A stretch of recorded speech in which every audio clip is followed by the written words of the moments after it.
अस्सलाम वालेकुम वरहमतुल्लाहि वबरकातुह।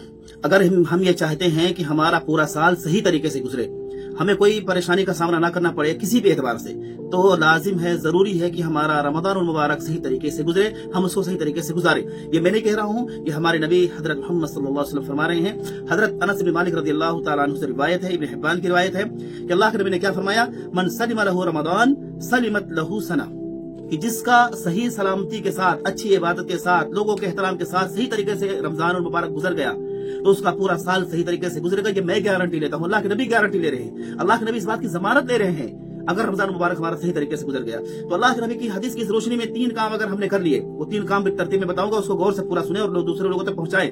अगर 3 काम हमने कर लिया तो इंशाल्लाह पूरा रमजान मुबारक हमारा सही तरीके से गुजरेगा और उसके साथ साथ पूरा साल हमारा सही तरीके से गुजरेगा। नंबर 1, हम रमजान में क्या करते हैं? खाना पीना और बीवी से जमा करना छोड़ देते हैं। ये तीनों चीजें हलाल है कि नहीं हलाल है? खाना पीना भी, बीवी से जमा करना, ये तीनों चीजें हलाल है, लेकिन हम इसको अल्लाह के एक हुक्म पर छोड़ देते हैं। तो बताइए, अगर हम हलाल चीजों को छोड़ देते हैं तो हम हराम चीजों को क्यों नहीं छोड़ते?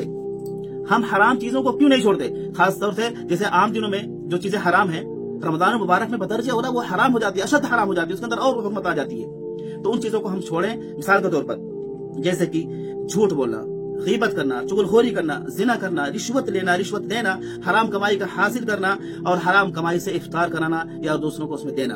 तो ये तमाम चीजें जो कि गैर रमजान मुबारक में भी हराम थी, तो रमजान मुबारक में इसको क्यों नहीं छोड़ते? तो अल्लाह के वास्ते इन चीजों पर गौर करें। अगर हम हलाल चीजों को यानी खाना पीना और तमाम चीजों को, बीवी से सोहबत को छोड़ सकते हैं, तो इन चीजों को क्यों नहीं छोड़ते? तो इन चीजों को हमें छोड़ना नंबर 1। अगर नहीं छोड़ेंगे तो हमारा रमजान मुबारक सही सलामत नहीं गुजरेगा, तो पूरा साल हमारा बेकार रहेगा, खराब रहेगा, उसमें परेशानी रहेंगे।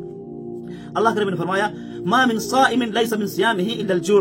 बहुत सारे रोजेदार ऐसे हैं, मेरी उम्मत में बहुत सारे रोजेदार इस तरीके से होंगे जिनको भूख और प्यास के अलावा कुछ भी हासिल नहीं होगा। सुबह से शाम तक सिर्फ भूखे रहेंगे, बाकी सारे काम वही करेंगे जो गैर रमजान में करते हैं। तो इसलिए एक चीज पर अमल करें। दूसरी चीज, नफली इबादतों में इजाफा।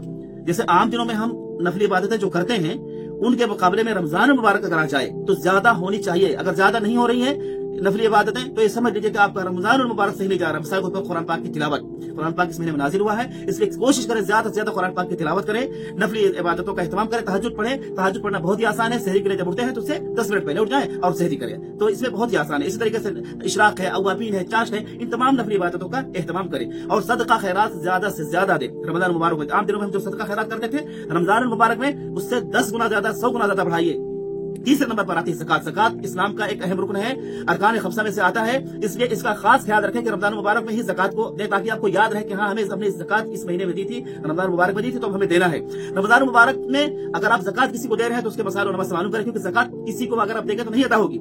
ज़कात अगरचे आप नियत कर रहे हैं, मैं ज़कात दे रहा हूँ, अगर सामने वाला मुस्तहिक नहीं है, वो साहिब निसाब है, तो आपकी ज़कात नहीं अदा होगी, आप अरकान खमसा को नहीं अदा कर पा रहे हैं। इसलिए कोशिश करें कि पहला मसला और नमाज मालूम करें, इसके ज़कात का भी एहतमाम करें रमजान मुबारक में। अल्लाह ताला से दुआ करें, अल्लाह ताला हम सबको अमल करने की तौफीक अता फरमाए। आमीन व आखिर दावाना अल्हम्दुलिल्लाहि रब्बिल आलमीन।